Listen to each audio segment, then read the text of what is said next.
গোটা বিশ্ব বিশেষ করে মার্কিন প্রশাসনকে চমকে দিয়েছে উত্তর কোরিয়া। কিম জং উন এবার বিশ্বের সর্বাধুনিক মিসাইল দিয়েছে ইরানকে।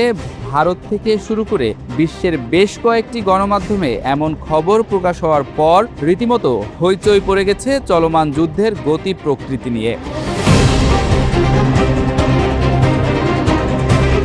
বিশ্বের শীর্ষ শক্তিশালী দেশ যুক্তরাষ্ট্রের লাগাতার হামলার পরও সামান্যতম কাবু হয়নি ইরানের প্রশাসন, বরং মাথা উঁচু করে যুদ্ধ চালিয়ে যাচ্ছে। এমন অবস্থায় চিন্তাশীলরা খুঁজতে শুরু করেছিলেন ইরানের শক্তির উৎস। পরাজয় স্বীকার না করার রহস্য ধীরে ধীরে সেই রহস্য উন্মোচিত হচ্ছে বলে মনে করছেন তারা। অবিশ্বাস্য এক রণকৌশল ও সাহসিকতার সংমিশ্রণে পাল্টে যাচ্ছে ইরান যুক্তরাষ্ট্র ইসরায়েল যুদ্ধ। মার্কিন সাম্রাজ্যবাদ আর ইসরায়েলের দাম্ভিকতাকে ধুলোয় মিশিয়ে দিয়ে ইরান এখন উত্তর কোরিয়ার তৈরি বিশ্বের সবচেয়ে শক্তিশালী হওয়াসং-18 ইন্টারকন্টিনেন্টাল ব্যালিস্টিক মিসাইলের অধিকারী। আন্তর্জাতিক গণমাধ্যমগুলোর এমন খবরে রীতিমতো থমকে গেছে মার্কিন ও ইসরায়েলি প্রশাসন।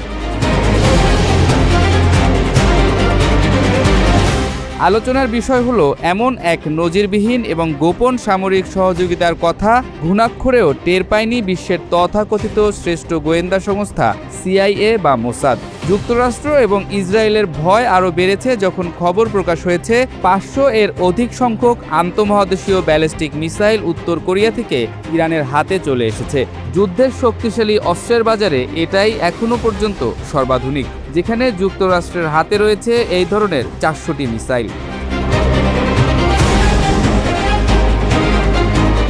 বিভিন্ন গণমাধ্যমের খবর অনুযায়ী গত 14 মাস ধরে উত্তর কোরিয়া থেকে ইরানে যে এই অস্ত্র হস্তান্তর হচ্ছে তার সমগ্র পশ্চিমা ইন্টেলিজেন্স বুঝতেই পারেনি। পৃথিবীর ইতিহাসের সবচেয়ে সেরা নজরদারি ব্যবস্থা সম্পূর্ণ বোকা বনে গেছে।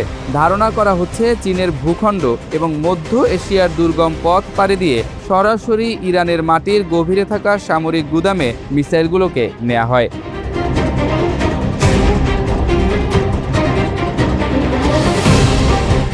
মধ্যপ্রাচ্যের ইতিহাসে এত বড় অস্ত্র হস্তান্তর আর ঘটেনি। এই মিসাইলগুলি সারা ইউরোপীয় রাজধানী সহ যুক্তরাষ্ট্রেও আঘাত হানতে সক্ষম। এগুলি চলে সলিড ফুয়েলে, ফলে যে কোনো সময় উৎক্ষেপণের জন্য প্রস্তুত। এই মিসাইল আকাশে ওড়ার মাত্র 1 সেকেন্ড আগে হিট সিগনেচার ছাড়ে বলে শত্রুরা বুঝতে পারার আগেই এগুলি লক্ষ্যভেদে রওনা হয়।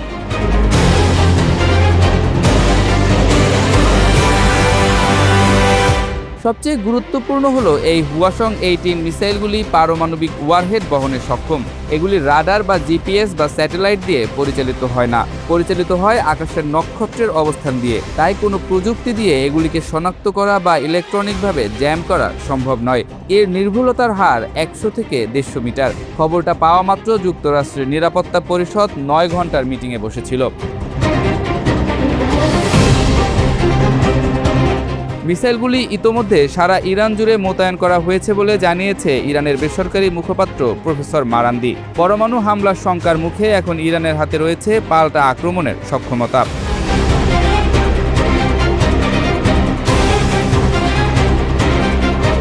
মার্কিন ও ইসরায়েলি গোয়েন্দা তথ্যের বরাত দিয়ে বিভিন্ন প্রতিবেদনে বলা হয়েছে এই অস্ত্র স্থানান্তর মধ্যপ্রাচ্যের সামরিক সমীকরণ দ্রুত পরিবর্তন করছে। এই মিসাইলগুলো মার্কিন ও মিত্রবাহিনীর প্রতিরক্ষা ব্যবস্থা ফাঁকি দিয়ে নির্ভুল আঘাত হানতে সক্ষম বলে দাবি করা হচ্ছে।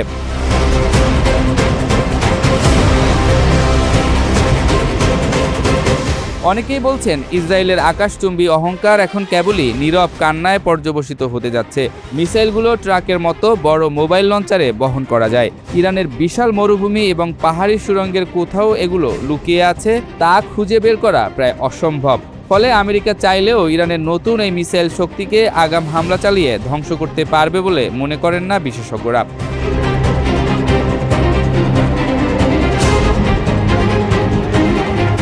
মার্কিন এবং ইসরায়েলি বাহিনীর আরও বড় ভয়ের কারণ হলো উত্তর কোরিয়ার এই মিসাইলকে ইসরায়েলের অ্যারো 3 কিংবা আমেরিকার থার্ড মিসাইল ডিফেন্স সিস্টেম আটকাতে সক্ষম নয়। কারণ এর হাইপারসনিক গতি এবং মাঝ আকাশে গতিপথ পরিবর্তনের ক্ষমতা যে কোনো রাডারকে বিভ্রান্ত করে দেয়। মিসাইলগুলো একসঙ্গে ছুড়লে বিশ্বের কোনো ডিফেন্স সিস্টেমের পক্ষেই তা ঠেকানো সম্ভব নয়।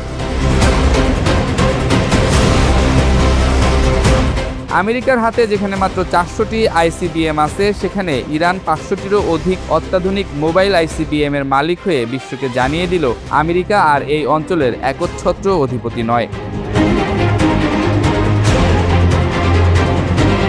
পেন্টাগনের জেনারেলদের কপালে স্বাভাবিকভাবেই চিন্তার ভাঁজ। ইরান এখন আর কেবল একটি আঞ্চলিক শক্তি নয়, বরং তাদের সঙ্গে গোপনে হলেও যোগ দিচ্ছে বিশ্বের শক্তিশালী একাধিক দেশ, যারা যুক্তরাষ্ট্রের মোড়লপনাকে অনেক আগে থেকেই পছন্দ করত না। ওয়াসং 18 মিসাইল এখন প্রস্তুত, যা সরাসরি আমেরিকায় আঘাত আনতে সক্ষম। উত্তর কোরিয়ার সঙ্গে ইরানের এই গোপন যুদ্ধাস্ত্র বিনিময়কে বিশ্ব এখন ভিন্ন চোখে দেখছে।